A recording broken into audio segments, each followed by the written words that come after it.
KWFM, South Tucson. The views of this program are not necessarily those of KWFM, its management, or its sponsors. The host is solely responsible for the content. Studios of KWFM 1330 The Star. This is the Jake Feinberg Show, and we're happy to have all of you along with us today. Entertainers need to be aware of what's happening all around them. The great entertainers are aware of all the best that's around them. The best education, the best food, and of course, the best music. The kind of music that comes from your soul, or maybe even deeper. Jimmy Smith laying on his B3, or Willie Bobo playing congas in Spanish Harlem. Monk Montgomery extending a hand while Big Black played the African Room. My guest today is a great entertainer. He's a comic, a purveyor of social issues, and a doctor. His education at Amherst helped galvanize the classic children's program, The Electric Company, and also prompted the Little Bill series that my daughter is holding as she sits next to me. From the streets of Philadelphia to the house that Jell-O built, my guest never wavered in his love of music and the musicians. He danced to it. He sang to it. He played keyboards. He played the drums, like Max Roach. My guest was Badfoot Brown. Today we see a weakening of the nuclear family and a culture that seems to use people and love things. It's far different from the community that had a major influence on this entertainer's life. Dr. Bill Cosby, it's an honor to have you on the Jake Feinberg Show. Hey. How are you? You know what? While you were talking, I was thinking, okay, what am I going to say? I wasn't afraid. And then when you named those guys, it came. I just... yesterday morning, I'm sitting in the Madison Hotel in Washington, D.C., and the bellman is taking my bags and putting them on the cart. And I hear a voice say, "Yeah? Who is that in that room?" And I was sitting on the sofa, so I looked and said, "Yeah, I know somebody's sitting on that sofa in that room." And it was Jimmy Heath. Unbelievable. Yeah. Now you think about that. Here's a guy, Bill Cosby, up to age 25 at least, pays to go and see people like Jimmy Smith, pays to go see people like Dizzy Gillespie, Miles Davis, John Coltrane. And at age 75, I'm sitting in the suite at the Madison Hotel. Who is that sitting in the living room? Little man, big horn. So I went out, man. And not only are Jimmy and I friends, but our wives really, really love each other. Are we taping this? We certainly are. Hold the phone 1 sec. Okay, I had to shut all that down. Yeah, please do, because we want this. This is for cultural heritage. So continue. No, I wasn't going anywhere. I just wanted to shut it down. Shut it down. So his wife tells wonderful stories, man.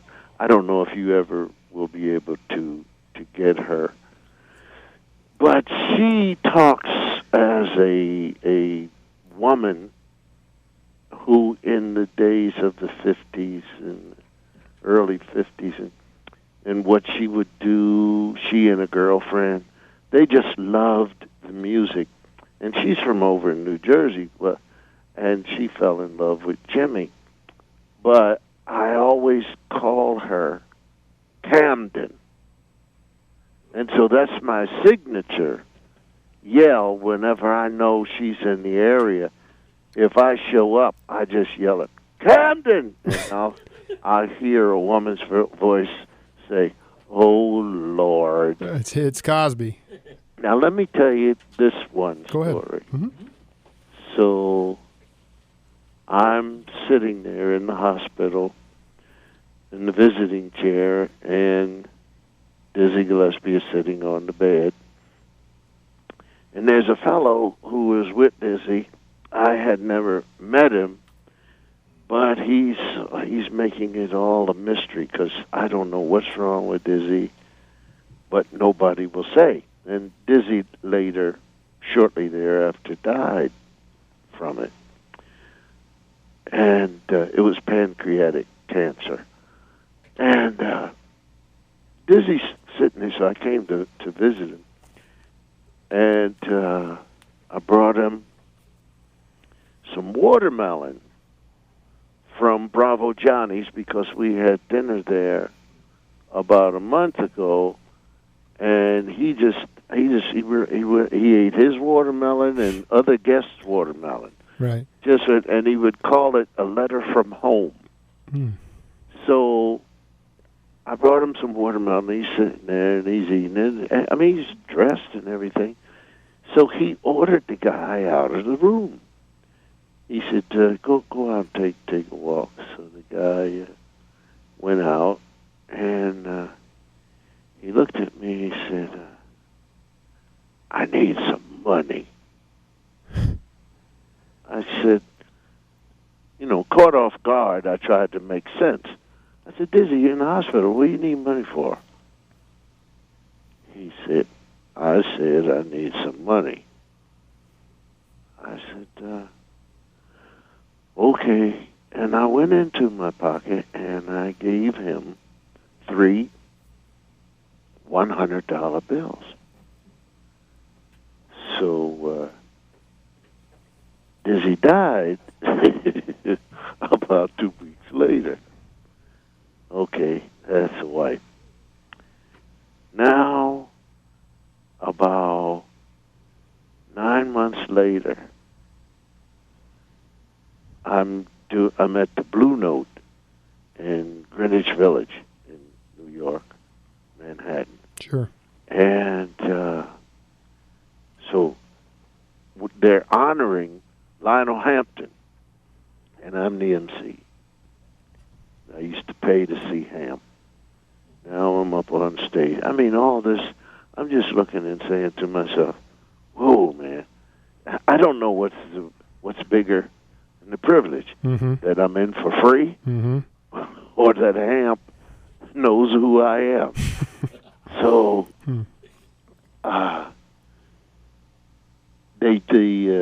Hamp turned something something honoring Hamp, and the place is full of celebrities and guests, and Sonny Rollins is there, and I look and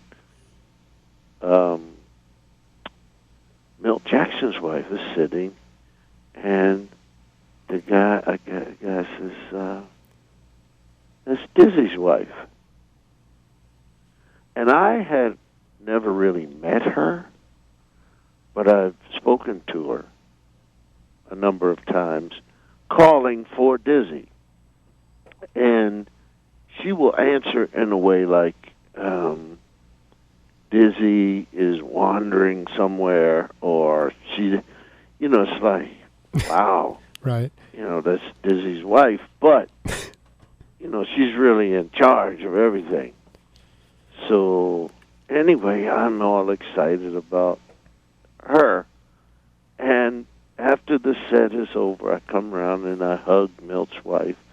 And then I looked at her and I said, "Well, we finally see each other face to face." And she said to me, "And I have your $300 too." So some things just have a great sense of humor. When she died, she sent me Dizzy's a wristwatch that she knew that Dizzy loved, and she wanted me to have that.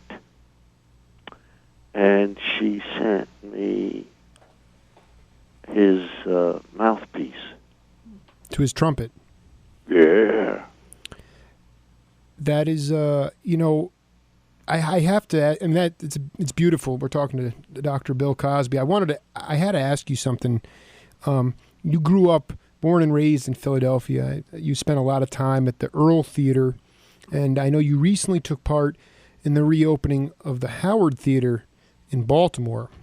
And I was just hoping that you could talk to my audience about the cultural significance of these theaters and how they helped artists evolve and how they helped white America understand how brilliant African American art is and was. I'll do my best. The show that night, I think the people who put the topping on everything was Smokey Robinson. These theaters ran the Atlantic coastline, the heavily segregated but heavily populated Atlantic coastline. So you in Philadelphia, I know we had at least the Uptown Theater. Then in South Philly, there was a theater, and the Earl was an integrated, because it was downtown, Mm-hmm.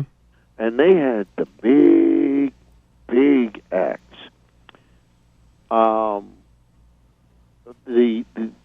The Howard Theater really was before the Apollo. Exactly.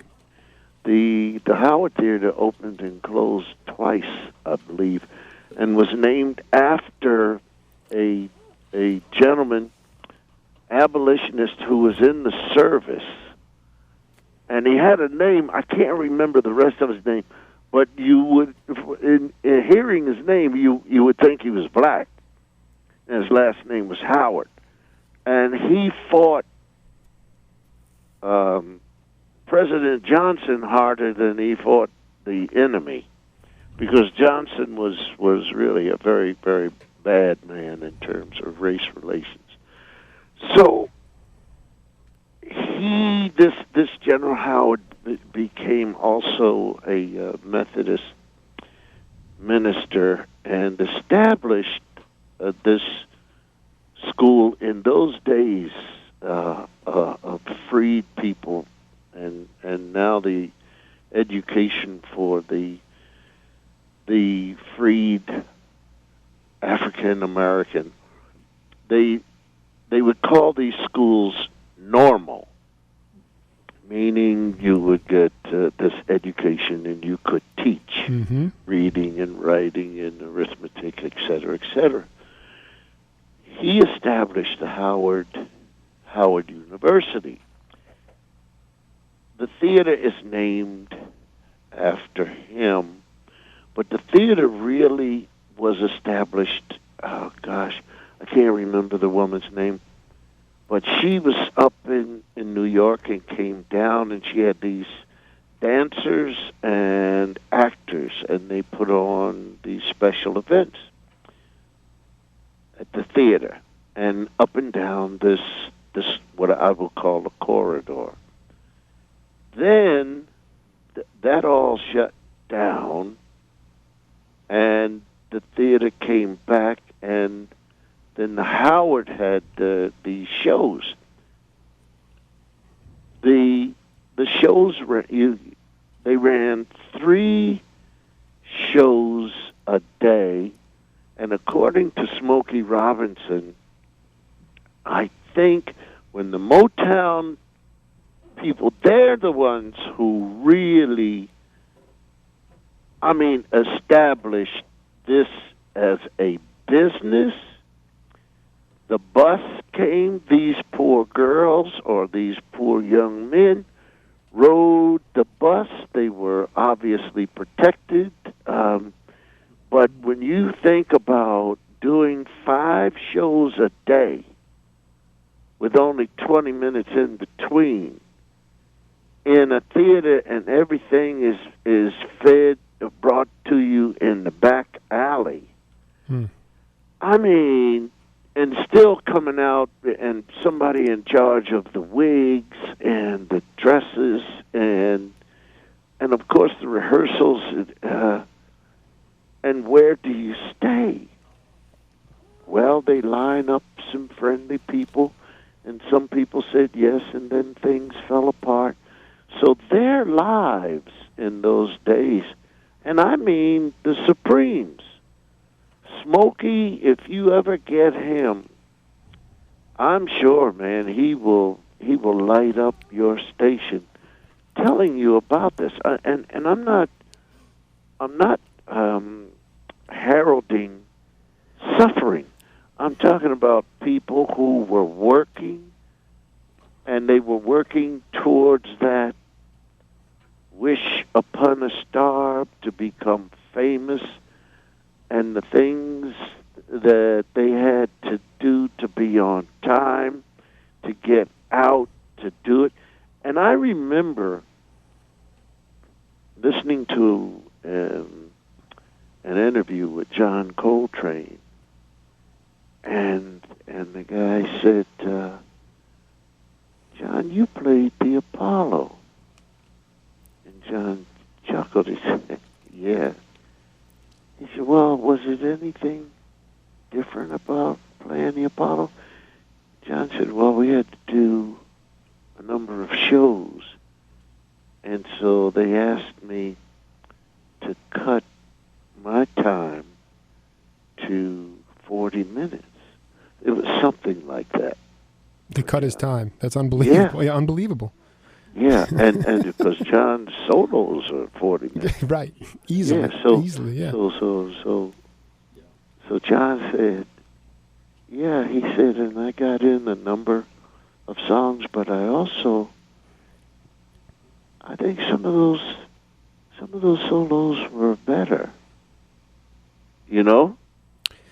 Right. Meaning that John was editing himself and making these choices going in, and the choice of how to get the best out of what it is you want to do. So there was less, I guess, experimenting and getting on with what he knew was wonderful and what he wanted to do. But the honesty to say, and to really be perfectly frank, I think they were better because he's forced to make them shorter. But that theater, I had never played. I had never played the Apollo. I had never played the Uptown Theater. Chicago. I had never played any of those theaters in Chicago going across, nor I would imagine the one in St. Louis. The Stage in East St. Louis, Illinois? Yeah. Yeah. I never played any of them because when I came, this fellow by the name of Dick Gregory, he busted everything up, man. I mean, he just stopped, and it led to his consciousness about where he was going to play, how he was going to do it, and where he ought to be working as a political satirist led to the Playboy Club. He and Hugh Hefner, great friends. Hefner saying, I don't care where my key clubs are, but I'll tell you one thing, you're not going to tell me I can't have black patrons. You're not going to tell me I can't have black bunnies. You can't tell me I can't have integration. Mm-hmm. And Hefner stood for that, bam, and meant it. So what I had was I came in late 62, and I went straight to Greenwich Village after playing a little bar called the Cellar Bar while still at Temple University.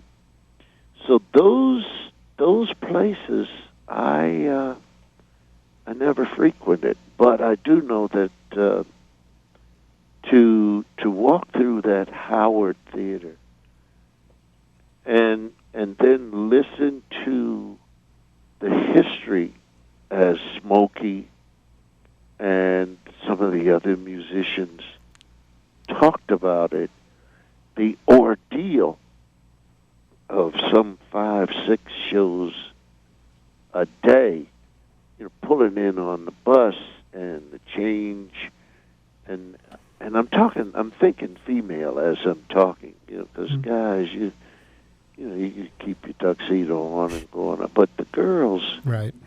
It really was an ordeal. But in some ways, I'm looking at it more from the point of view of, I was born in 1978, so I'm a veritable youngster, and I see the accessibility that was allowed at those venues for the African American communities to see Otis Redding, to see James Brown, to see Coltrane. It didn't matter. They were in all these cities, and they allowed it was a communal thing, and it allowed them to feel empowered. And those venues in general are gone. I guess my question, you can answer that too. Well, now wait, before you hold your point there, because Dick Gregory was also on the show at the reopening of the Howard. Right. And Dick is always on point for saying thank you. And Dick said it was the black radio stations and the black newspapers that contributed to all of the popularity and all of the insular heroics of the people coming. So it makes sense. Black radio stations, so forth and so on, playing something that the white stations, and they really were white stations, that would not play. So that in those days, you had Fats Domino sing something, and then they got the white fellow to Pat Boone to cover it. Right. And then I remember Dick saying clearly, look, man, he told me, he said, whenever you play a city, make the promoter take out an ad in the black paper, because the black paper is so proud of us, they will say we're coming anyway. So make your promoter take out the ad. So go ahead, your point. No, I think you articulated what I'm talking about now. I want you to put me inside this bubble. You were in the cellar, and you would do your gig. You'd finish your gig, and it'd be early wee morning hours. Talk about the club you would go to, and I want to talk about the sophistication of these guys like Max Roach, Philly Joe Jones, and the fact that these were your peers, and you were entertaining, and they were entertaining, and you were also a drummer as well. I want to put me back in that time period of going up there and that electricity and that intimacy of being that close, and then of course what these guys were really all about: leaders, strong leaders. What made them strong leaders? Well, first of all, I remember Max Roach asking a question out loud, but just the two of us sitting.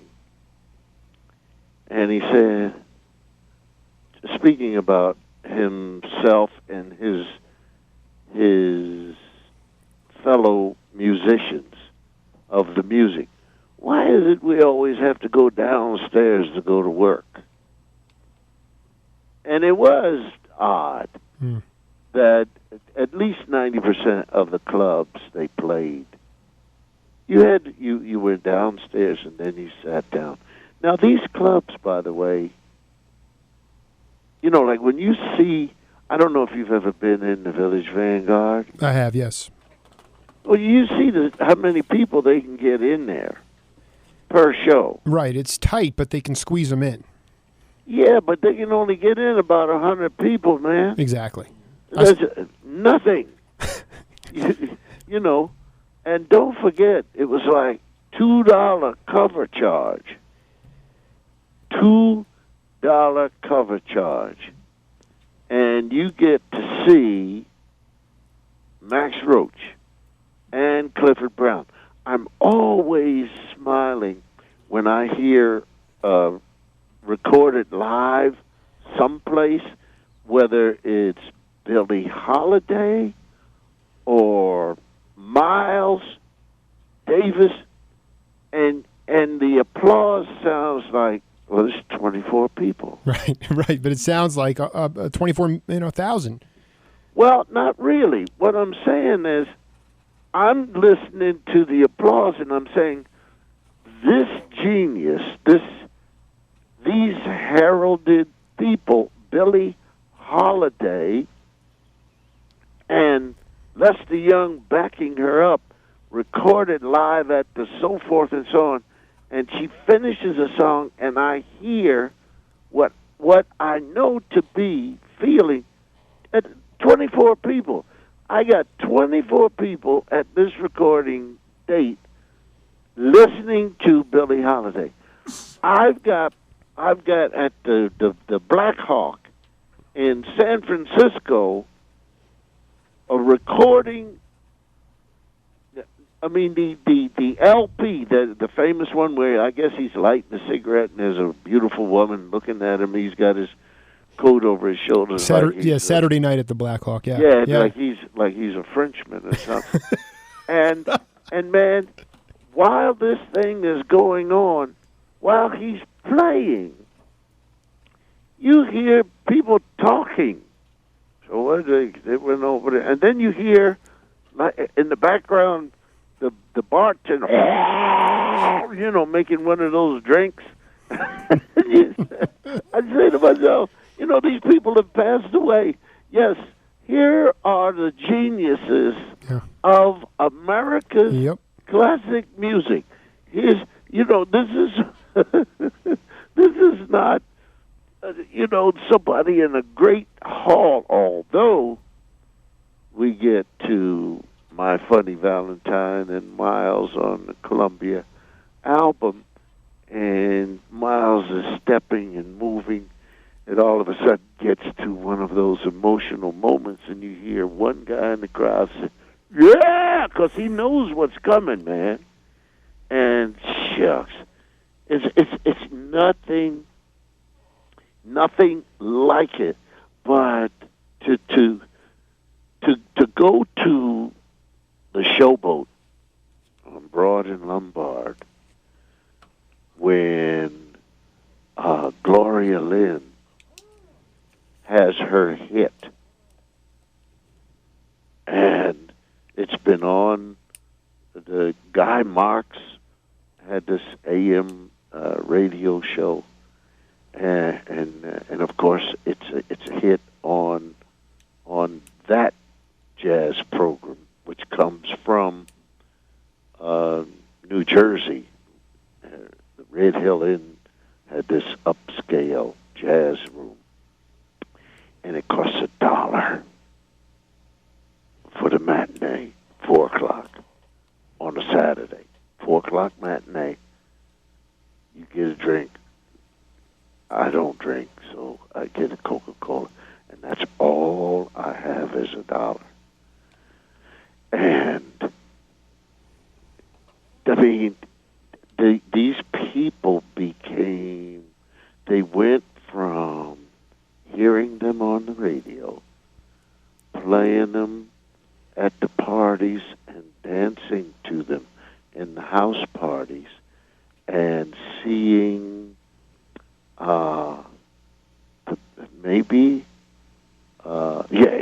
in Ebony or Jet magazine. So they are real and they are big. And then to sit there in the Showboat, that too couldn't have held more than 100 people. Couldn't have been. and you sit there, and the Dunbar, I think it was the Dunbar Hotel. I may have it mixed up with Washington, D.C. when I say Dunbar, but it's the Showboat, and you have to go downstairs. And she comes down the back steps to go into this circular bar, not a horseshoe, but a circular bar, and go up these steps and stand there at the bar with her trio. And man, it's as close as you can get ever in life for $1 to see Gloria Lynn. Mm-hmm. Across the street is Peps. Now, you don't have to go downstairs for Peps. You just walk in on the street. And that, too, is this oval bar. And the entertainers entered from the same level at Peps. Now, Peps may have held 200 people. And there, for $1, holding that Coca-Cola so that the bartender cannot see that my ice is melted. and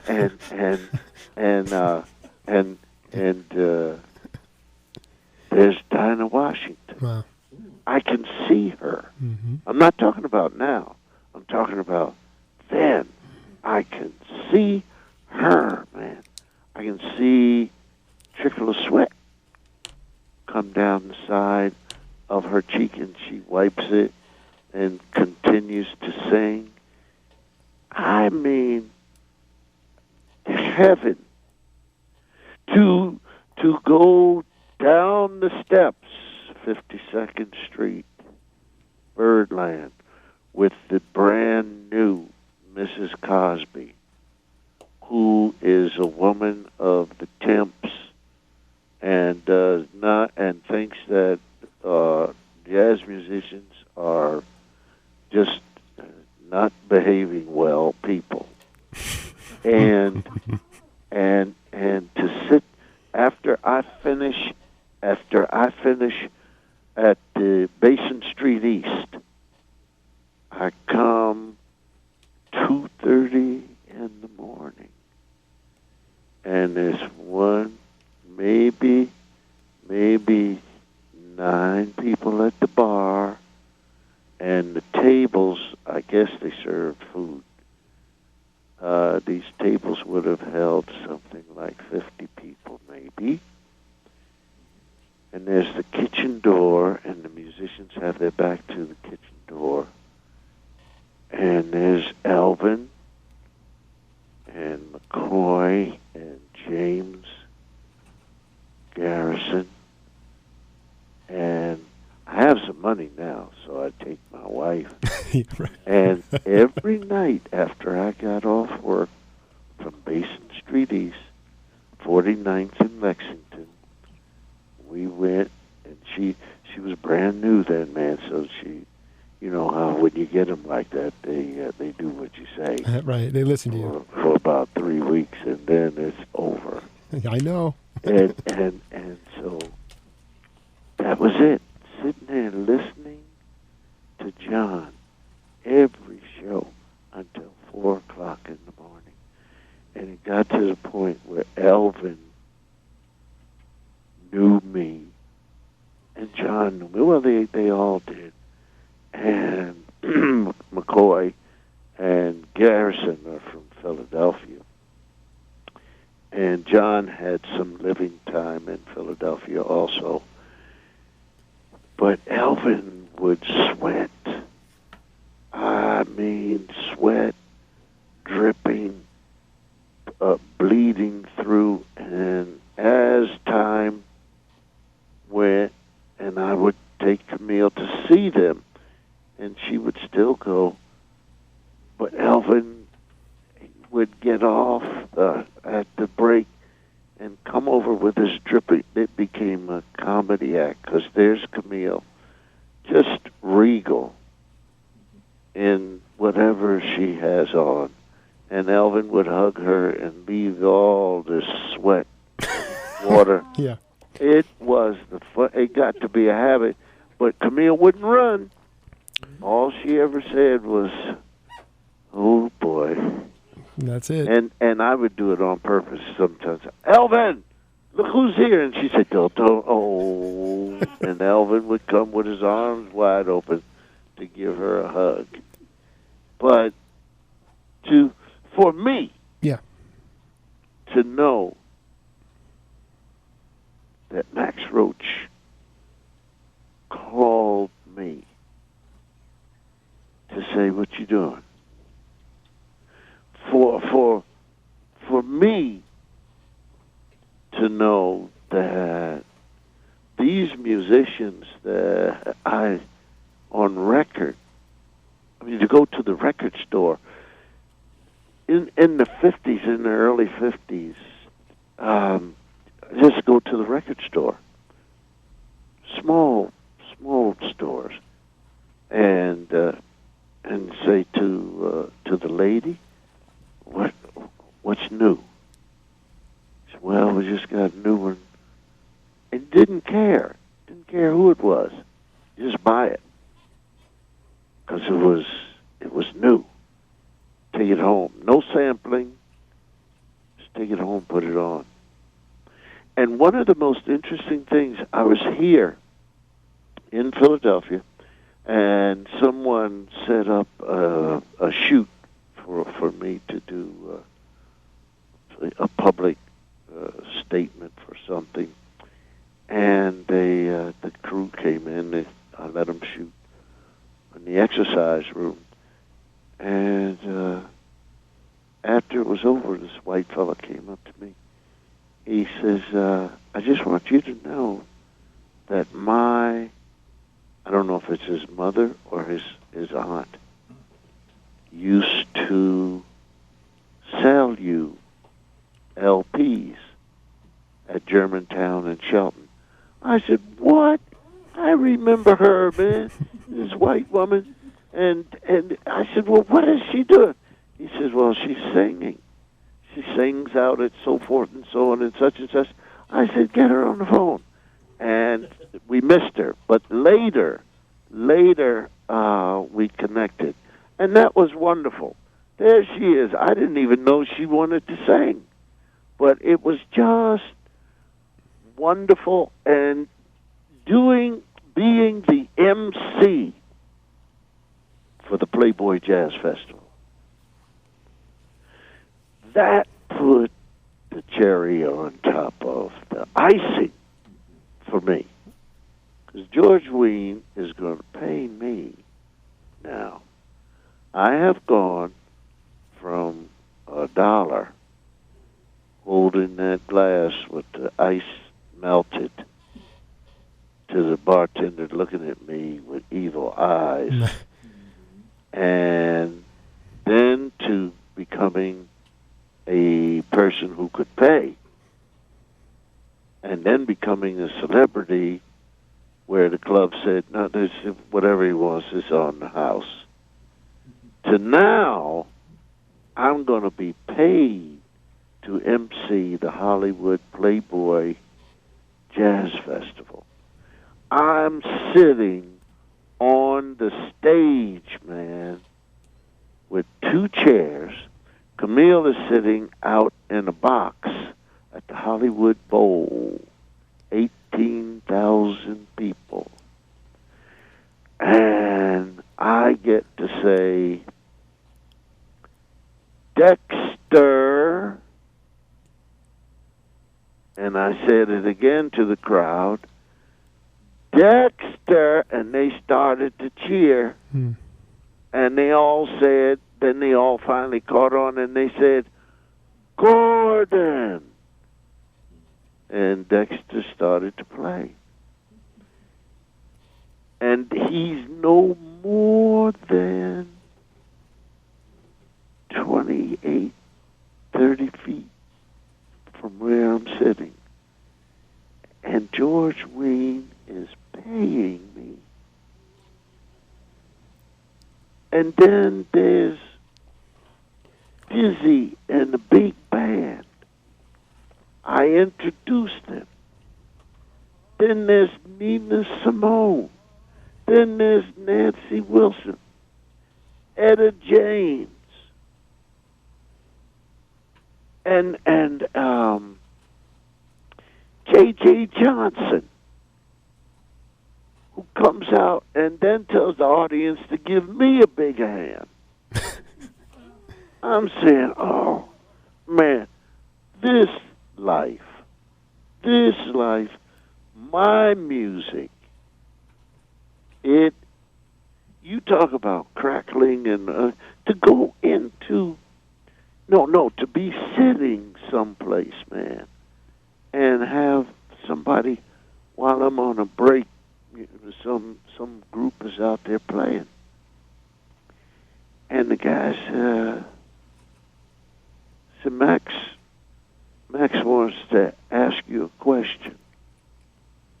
And I go around, and in Max's dressing room, there's all kinds of musicians who are from France, and Max Roach calls me B. That's a Max Roach nickname. Hey, B. Yeah. So, to have Horace Silver come to Reno, where I'm playing, and ask me to read a poem for this LP he's doing. Whew. Sometimes I would say to myself, these people, if they only knew. I mean, to sit at the Hollywood Bowl when Art Blakey now has 2 hearing aids that he lost. Right. And I'm sitting, I don't even know where I sat. Ray Brown was on bass, and I was padding the time on his thigh, sitting down. And he said, I got it now. And I stopped. But for every song,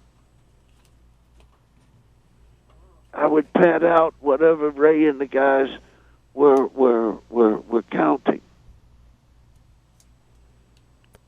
It's the idea of intimacy, and those are I've interviewed over 200 musicians, guys from your generation, maybe a little bit younger, but around that time. And what it comes down to, my analysis is that venues were numerous. Accessibility and intimacy, affordability obviously was key as well. But these guys spoke to people through strength and music.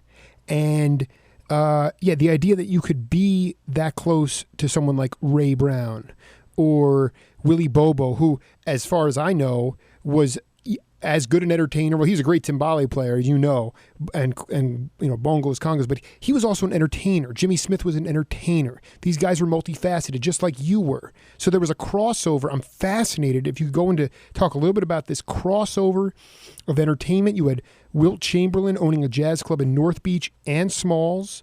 You had Bill Cosby crossing over, playing drums with jazzers. You had comedy, sports, and music all intermeshing, and I'm very fascinated about it. I just found it to be one of the most colorful times in history, and I wonder to myself, I say, my gosh, compared to today's static, FM, truncated garbage, before it was so wide open, and how we have gotten to this point of getting so stratified, that intercollaboration and accessibility is just fascinating to me, Bill, and you were right in it.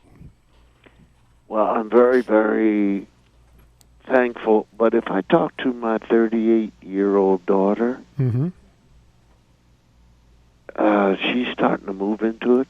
One of the great stories for us, we have a 46-year-old, our firstborn, and no, she's 47. There are two things about Erica that were quite interesting in terms of relating to her mother and father and their taste in the arts. That Erica entered a college, and at the end of her sophomore year, as she came home on a break, and she sat at the dinner table. Now, don't forget, this is a 20-year-old child. Who, Right. You know, and many times it depends on what you get. I mean, they're not paying attention to what we're saying. Right. You know, I mean, I've had people at my dinner table, man, like Mary Lou Williams, Mm. Papa Joe, Moody, and Max, because Max loved Papa Joe, and Sweets Edison, and Billy Taylor, and they're sitting at the table, and Erica, I guess, might have been 17 or something like that. And may I please be excused? Yes, please go. You can go. You know, and my music played. The music played all the time in the house, over the dining room, etc. But this particular day, she's having dinner, and we were talking, and she stopped, and she said to the two of us, "My professor of jazz it has played and talked about musicians, and I want you and Dad to know that they all have been at this table." And she started to laugh at herself. Wow. It crystallized for her at that moment. Yeah. And then she began to enjoy the music because the professor was educating her. The 30-some-year-old, the last one born, she now is in the kitchen when she comes to visit and brings her children. She is cooking, and the CD player has some Wynton Marsalis, you know. Mm-hmm. I'll tell you what I did with Wynton, man, and it goes with. I just want you to know the super life of being Bill Cosby on this side of the fence. And so I come in, I go to my living room, and I have a Bose, boom, and I hit the station over in Newark, WBGO, and I'm listening to a trumpet player, man. This trumpet player is exciting. I hear him challenging, pushing. I hear him playing something and repeating it and coming back to it again. And I said, "Whoa, who is this?" And I don't see in my time. I know that you could put on an LP, and I do mean that, an LP, and you could give me a blindfold test, and I could tell you all of the musicians by their style. Right. And especially drive people crazy because I could tell drummers in a heartbeat. I could tell drummers by the timing on the cymbal beat. So anyway, I'm trying to figure who it is because now that I'm in 2000, I've lost its style. I don't know who's who. I can't tell Right. who it is. Right. Unless it's Monty Alexander is probably the youngest of all the cats. The piano player? Yeah. Yes. And so I don't know who this trumpet player is, but then I hear an alto saxophone. I said, "Whoa, where are these guys coming from?" But I said, "It's a club. It's a club." Hmm. And okay, so I call. I said, "Wait a minute. This is Cosby calling. Hey, B, how you doing? Okay, who is that? Who was that you just played?" He said, "That's Wynton Marsalis." I said, "Well, it is?" The guy said, "Yeah." I said, "What year?" He said, "I think it was 2004 or 7. I said, "Thank you." I hung up the phone, man. I got Wynton's office. I got his assistant. I said, "Please, will you tell Wynton I want to talk to him? Here's my number." By the way, let me remind me of what I just said. But do you know that when I guest hosted the Johnny Carson Tonight Show in New York City, when I guest hosted, I brought in Art Blakey and Jazz Messengers, and Wynton was the trumpet player. Wow. Okay, so call back, Wynton, and you know New Orleans people. "Yes, sir." I said, "Listen, boy, who, what?" I started yelling. I said, "Green Chimneys, boy." And he started chuckling. He said, "Yeah." I said, "Wynton, Green Chimneys." I said, "Ooh-wee, man."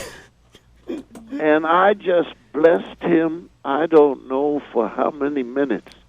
Because, see, in the trumpet department, look at how we lost. Look at how we lost because of drugs. Makes me so yeah. angry. I mean, that Woody Shaw. Woody Shaw and Lee Morgan. Lee Morgan. well, Lee. Yeah, Lee. I think even without drugs, Lee would. How about Blue Mitchell? I want to. No, Freddie Hubbard. Freddie Hubbard. Right, Freddie. When he was right. Right. I felt was going to challenge Coltrane in challenging what could come out of that horn. Yeah. Because, man, there were times, and I think Freddie did that, but you know, you can't do that with it. I don't know if saxophone players blowing their chops out. Trumpet players, yeah. And I think Freddie was trying so hard, although, you know, he fell prey to those egregious people who have no taste about God's work or God's intentions. These are the true warriors of Satan. And bam, that was it. But Woody Shaw, my God, to lose such a great player, man, and thinker.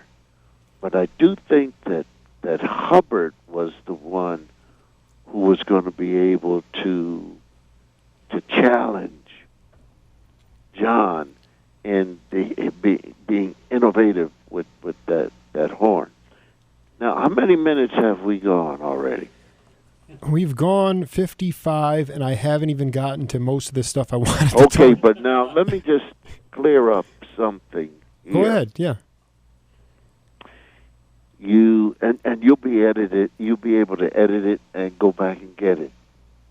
Clark Terry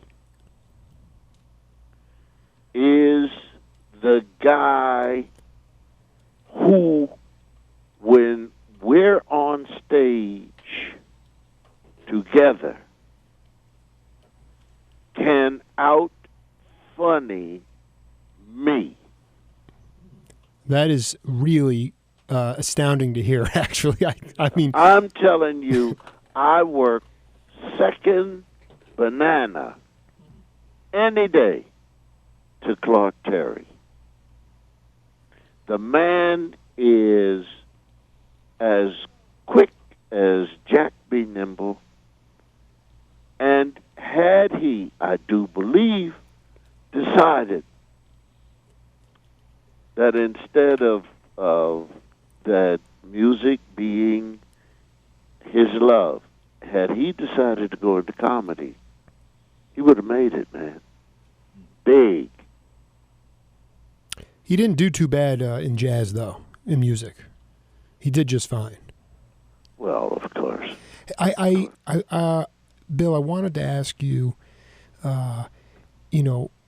this is kind of a heavy question, but the guys that I've interviewed, the reason that I have, gone so far as a journalist to, and to track you down, it was 1970 or thereabouts, and Stu Gardner surrounded you with guys like Ernie Watts and Calvin Keyes and George Bohannon and all these great studio guys, and you did a couple of albums that very few people even register with Bill Cosby, which was Badfoot Brown and the Bunions Funeral Marching Band, and it was a tribute to Martin Luther King. And I have not been able to get my hands on this vinyl. I should mention to you that I only listen to vinyl, which is one of the reasons I've become so adept at understanding what you're talking about, through the liner notes, through the pictures, and through the music. But you wrote a 2,000-word essay in the liner notes, and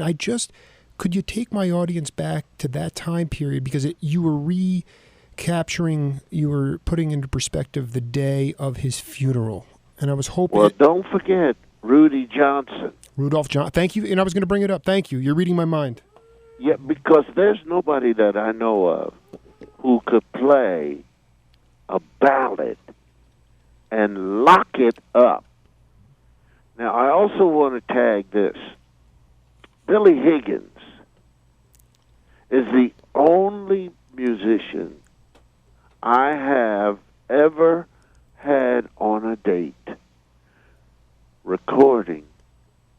And when you go back in to listen to it, playback, I mean, it's all there. Mm-hmm. Everything. You don't have to separate anything. That's how clean he was. Whoa. And anyway, there are some things, people always attribute to Higgins bat,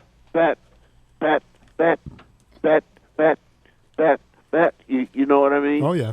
But there's a thing where somebody hired him to Elvin Jones the piece, and he did it.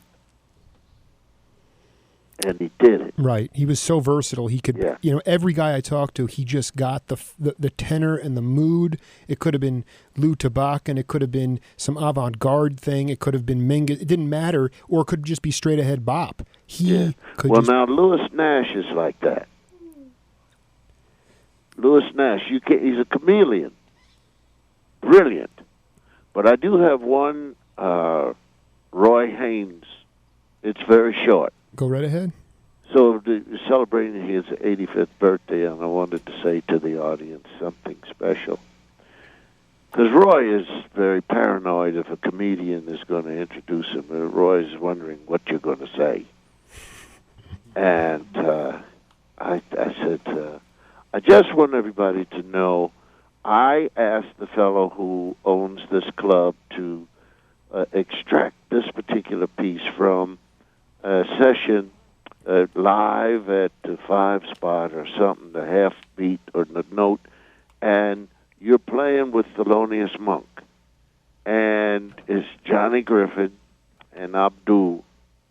And I want you, ladies and gentlemen, to listen to this break that Roy Haynes plays. And they did it, and they played it. And it came back to me, and I said, I defy anybody in this room who is intellectually literate about this music to write that down. Mm-hmm. I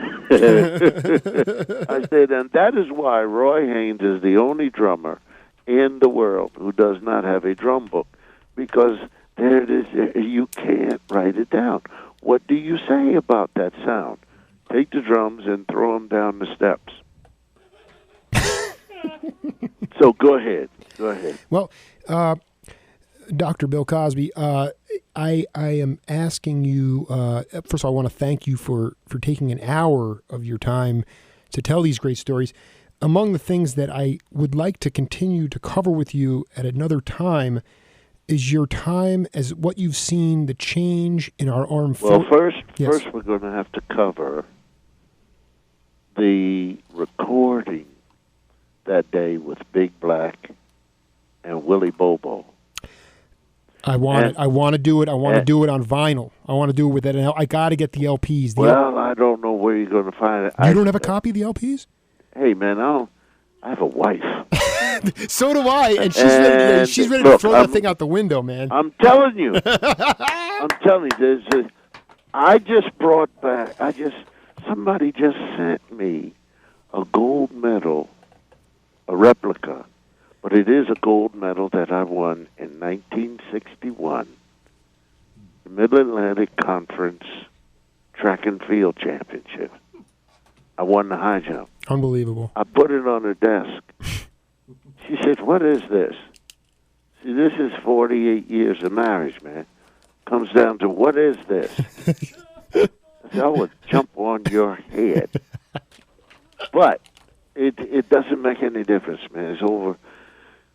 I want to cover that because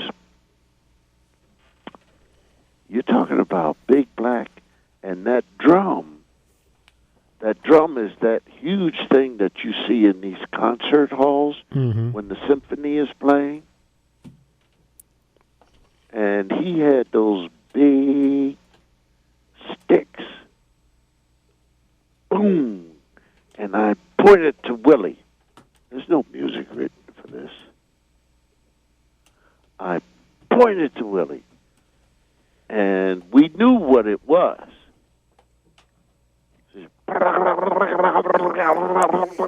With those Puerto Rican rolls, which are absolutely different.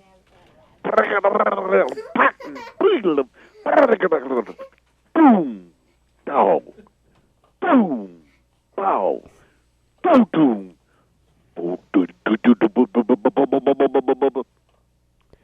And Gildo Mahonis on the electric piano.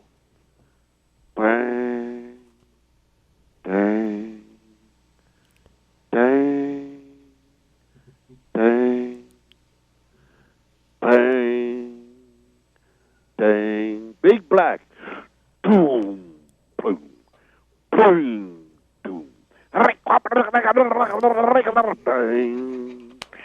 And then comes all those wah-wah. Oh, yeah.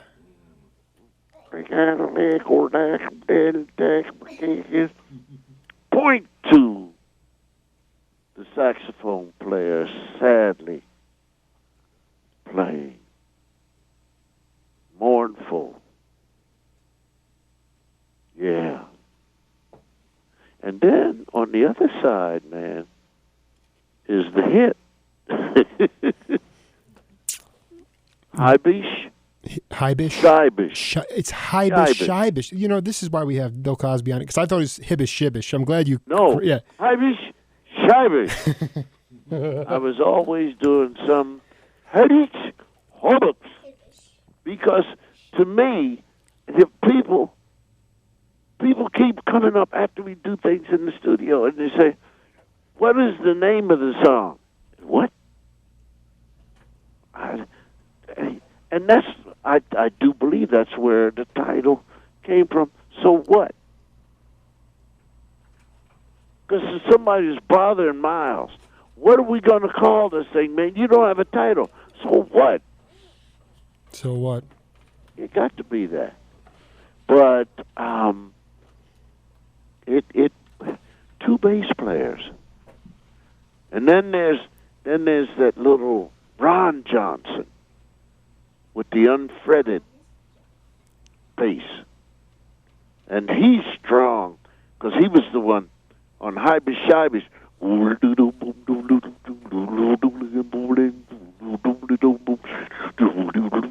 And he was so awkward, man, that he was delicious. You give him a solo, the solo, and the solo is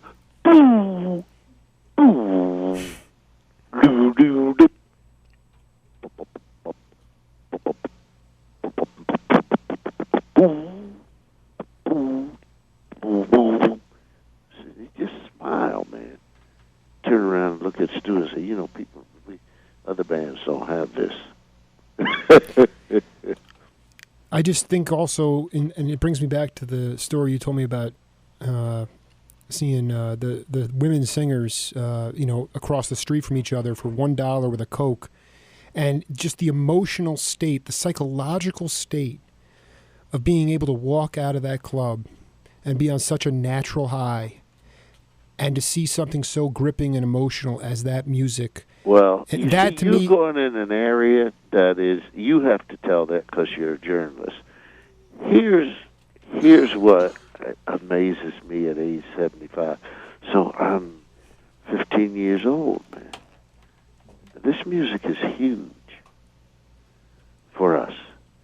And we live in the housing. Well, okay, let's go to like age 14, because I'm still in the projects.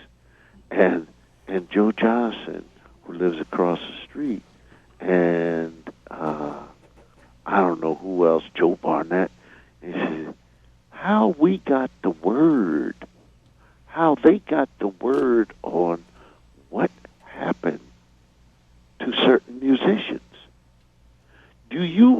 You have to understand, mon frere, that when Miles cut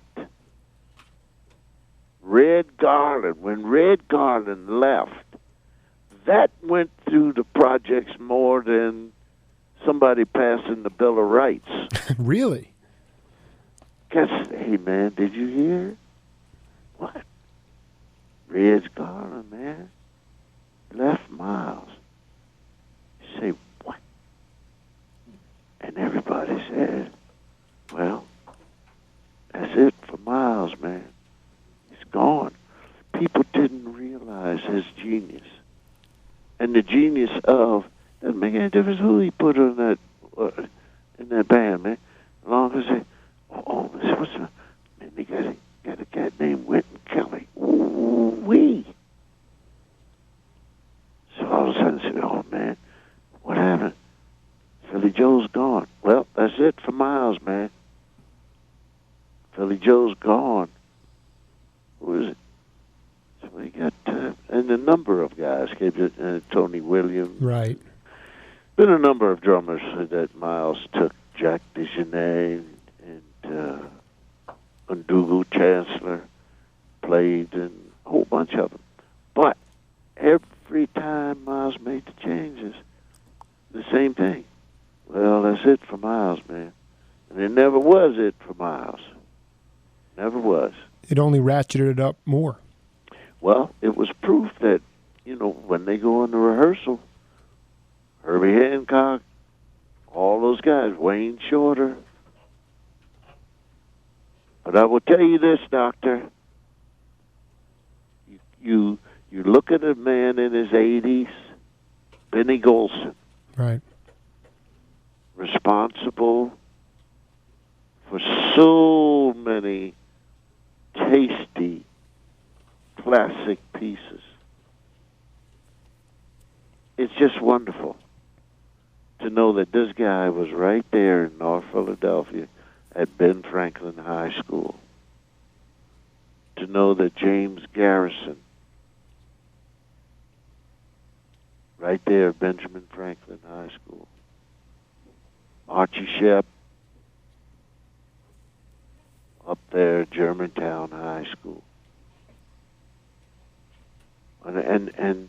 And all these guys who came out of Philadelphia, Lee Morgan, Mastbaum, and Art Blakey coming through and raiding the place, Spanky DeBrest coming out of the Richard Allen Projects. Philadelphia was pretty tight in those days.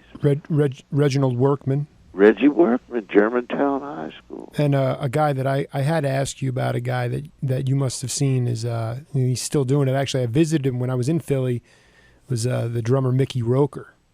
Oh. Yeah, Mickey is one of the great, he was perfect for Dizzy. Because Dizzy had that wonderful sense of humor, man.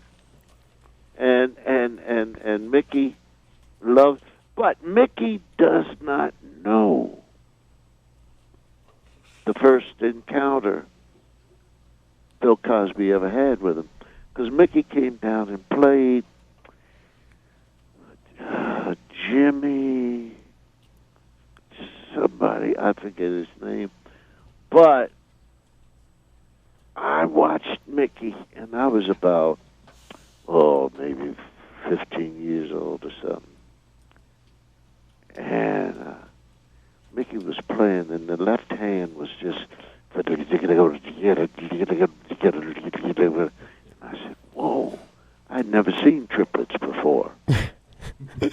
And when he came off, I said, man, how do you play that? He said one word, and we never talked anymore. He said, practice. Right. And I put him on a bill with me as the producer with Jimmy Smith, Ornette Cobb, B.B. King,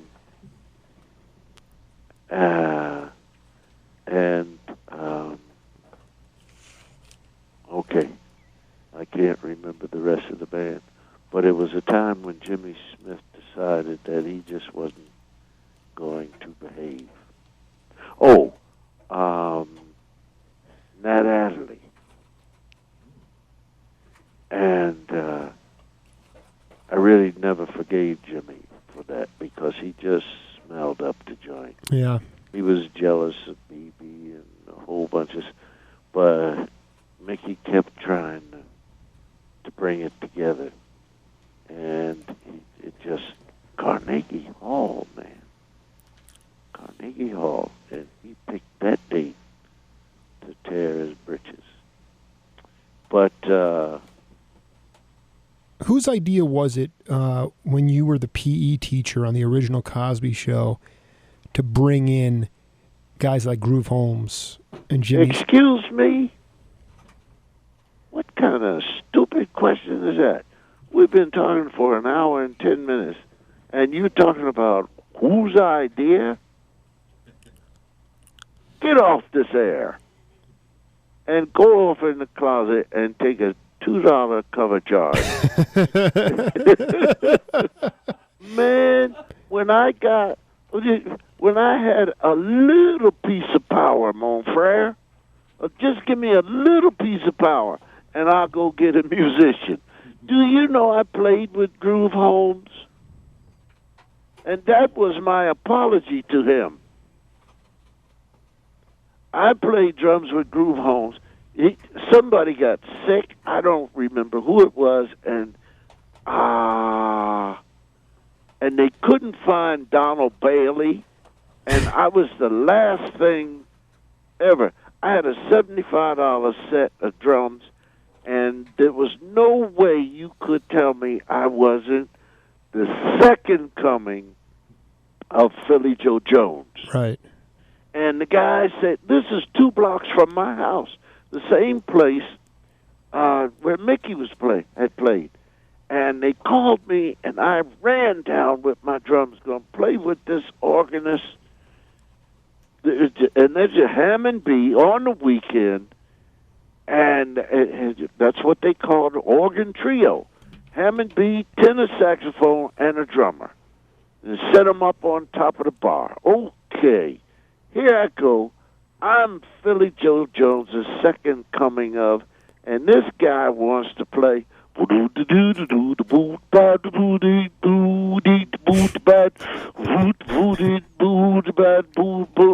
Jimmy Badman Oliver.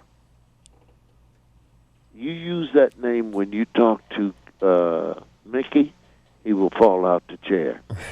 So, and man, I started dropping bombs, and I'm playing, and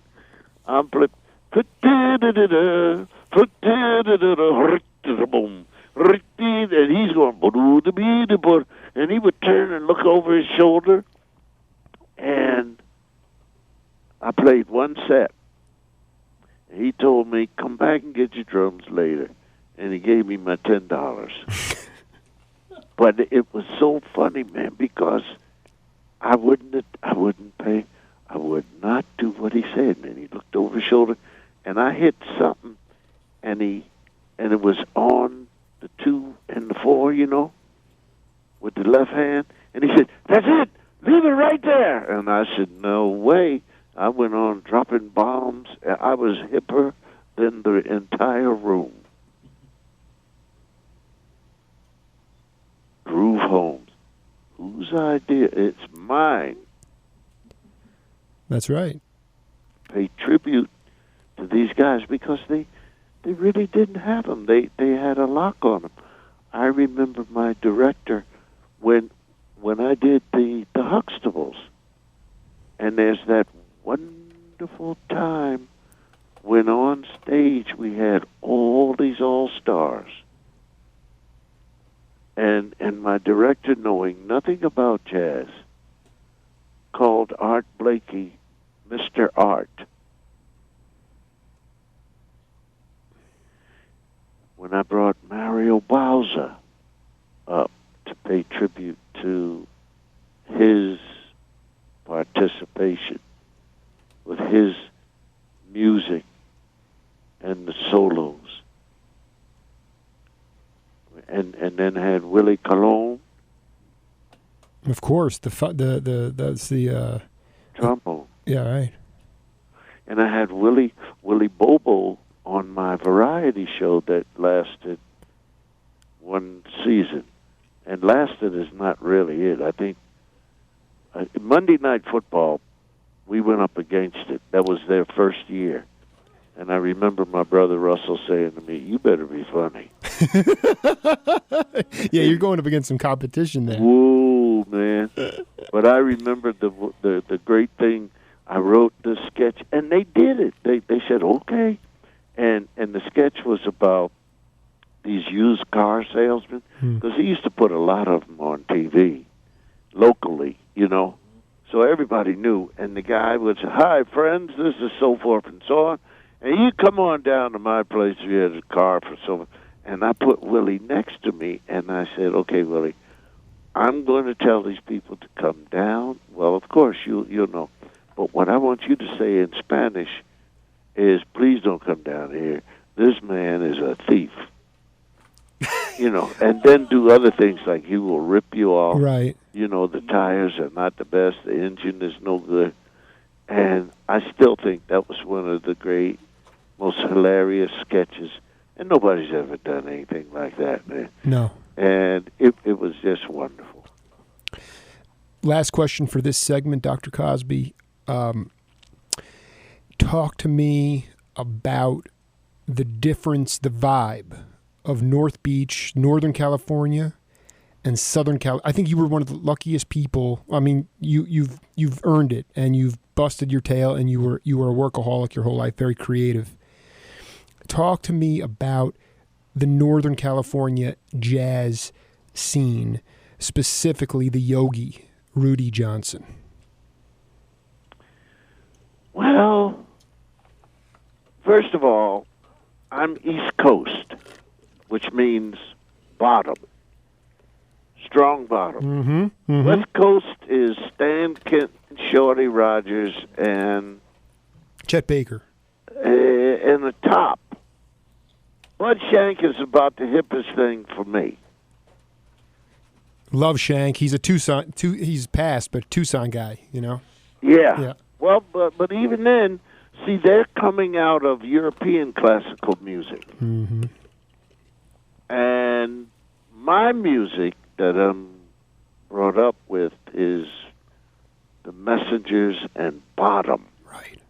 bass, and the left hand, and so the wonderful guy, the drummer. I had his name, Jewish fella, Herbie Mann. Shelly No, Man. no, Shelly Shelly Man. Man. Shelly Man. Yeah, man. Shelly Mann had his place, and the thing that culturally I had to get used to was you go to Shelly's Manhole. That's one band. And by the way, this is in L.A. When I do Chet Kincaid, the music director for Chet Kincaid is none other, ladies and gentlemen, than Quincy Jones. Yep. Quincy robs all the nightclubs, comes and gets all of his friends, and they go in the studio and they score the Chet Kincaid show. So we've got all kinds of people playing under tricky names and recording and playing for that. So you do Shelly's Manhole, which is a real club, and then you have to drive maybe 28 miles, man, to Hermosa Beach. The Lighthouse. Right. What a way to ruin an evening. Then they try to put jazz like it's going to fit in Century City. Mm-hmm. This is Southern California. Mm-hmm. Now, San Francisco, for some reason, was closer to the East Coast of New York and Philadelphia, and places where these clubs were at least 4 blocks within each other. So you could see somebody and then go 4 blocks, 8 blocks, bam, and you're in another club you could catch too. So San Francisco was like that. It was tighter. It had its redwood sounds, but it also had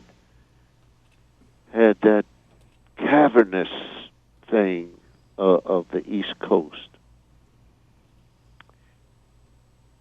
And when I got to these musicians who were West Coast guys, I kept doing my fist, and that's why when Monk Montgomery came, I said good. But then I found this Ron Johnson Mm-hmm. with the fretless thing, and he made that bottom. But there's nobody like a Merritt. There's nobody like that Blue Note, as you well know.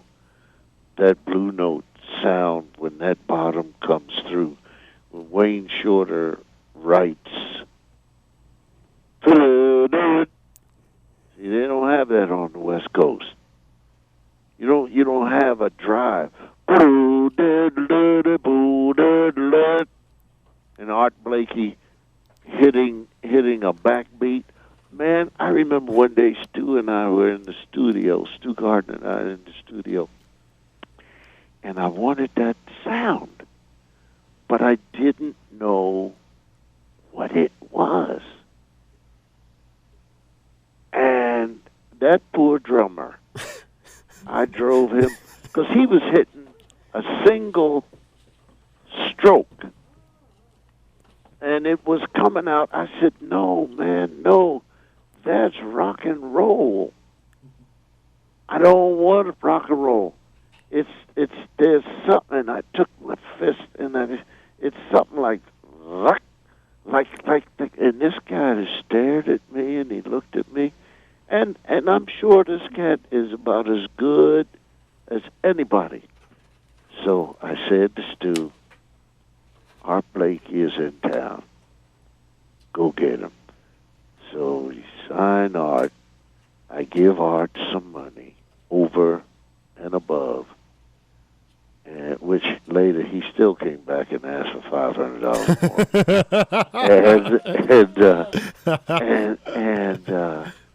And I stood there and I played for him the music because I wanted the sermon. That's what I was after.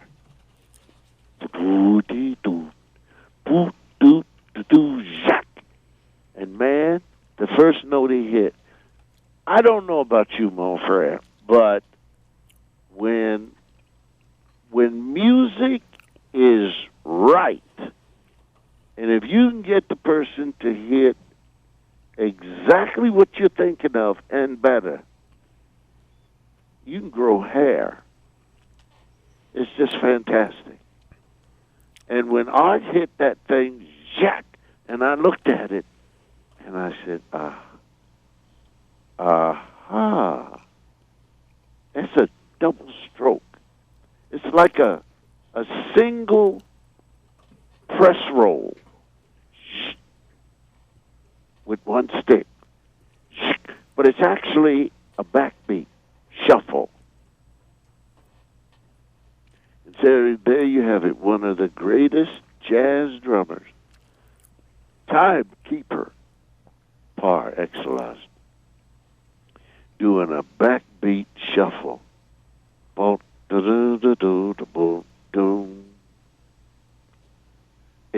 It's just fantastic. And so when it comes to the West Coast and that San Francisco and what came out of San Francisco with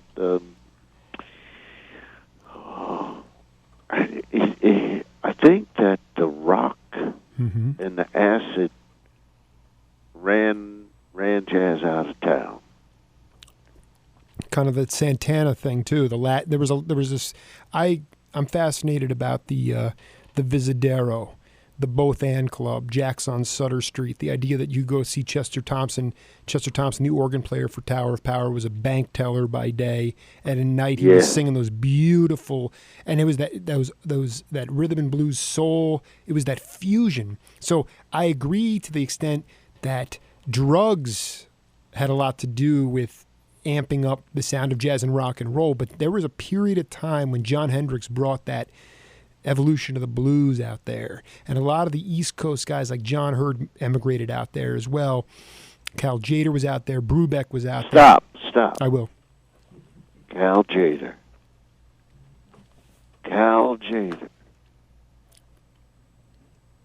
looked at me and said, "Hi, Bill." I went crazy. And not in front of him. I just went home, man. Cal Tjader said, "Hi, Bill." My head never got too big. I just smiled a lot, man. Cal Tjader knows who Bill Cosby is. I didn't even think, listen, you big dummy, you're on TV. And these guys have to do something in the daytime. Yeah, right. Yeah, and when I wrote a comedy routine based on,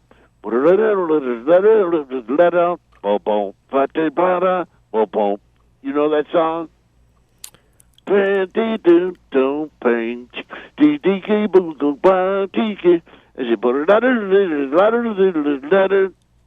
Watching. Yeah. Huh? Okay. The Dizzy song. Is it? It's Dizzy's song, No, but, I don't think so. but this is- Jada Reincarnation. Jada Reincarnation. No, it was a Jada Reincarnation song, Watch You Watto. Are you sure? And they would say things like, watch your sister. Okay, Scotch, good. scotch and water. That kind of I stuff. Yeah. have no idea. I thought it was Spanish, so I wrote this comedy. I wrote this comedy routine, man, and it was a typical Cosby comedy routine. That there was football, and there was a Puerto Rican kid who wanted to play football so bad, man. But he didn't make the team, so they made him the water boy. So they had a break, and it was his first time ever. And I'm standing at the bandstand getting ready to play the tune, and Willie knows the tune. So I said, and so now I would like to dedicate this song to the Puerto Rican water boy.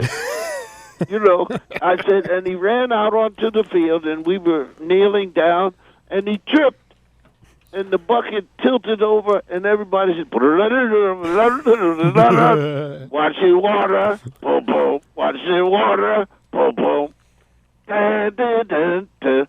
So, see, I've learned tonight, and that makes me very happy that I didn't know Dizzy was one of the authors of that. The first one of the first Jader albums on Fantasy, he did that song, Watch You Watto, and it says D. Gillespie, credit D. Gillespie. So and Dr. Cosby, I wanted to talk to you about the Army and Stu Gardner and Amherst and education and the conga drum in jazz. And I hope that in the near future we can do that. I cannot thank you enough for sharing this piece, this huge, authentic piece of your life with there's some people in that studio with you right now. my daughter.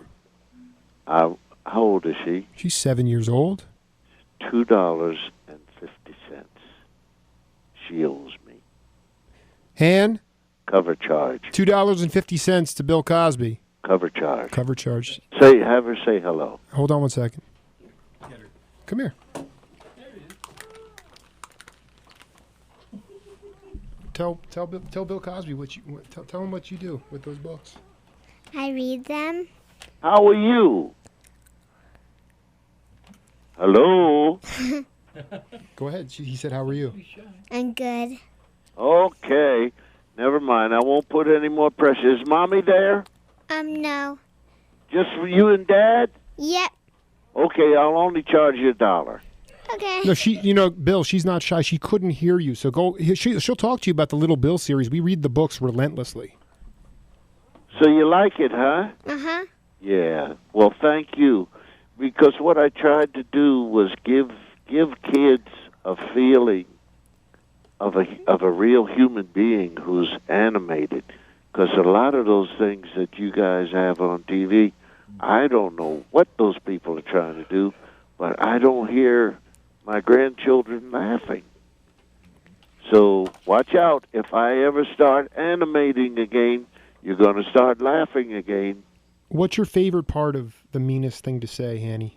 That Little Bill always says so. So that's right. It drives the bullies crazy.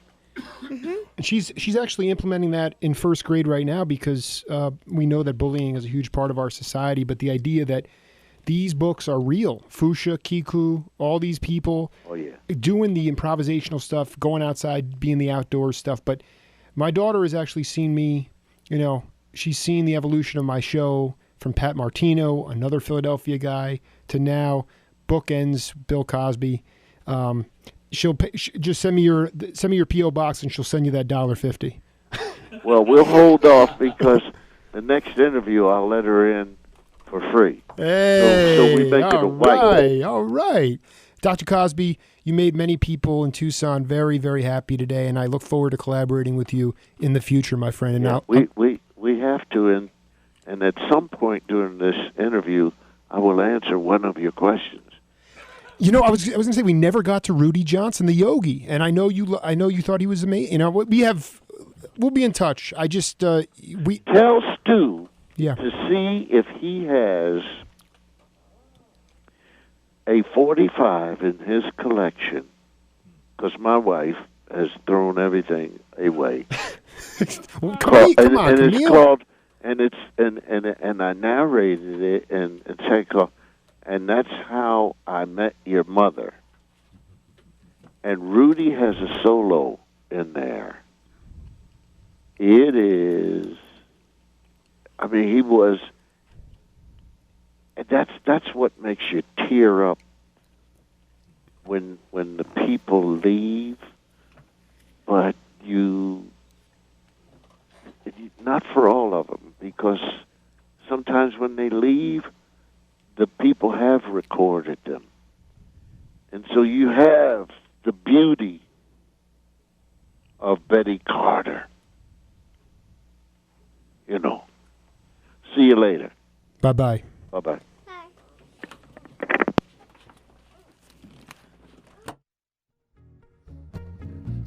Bye.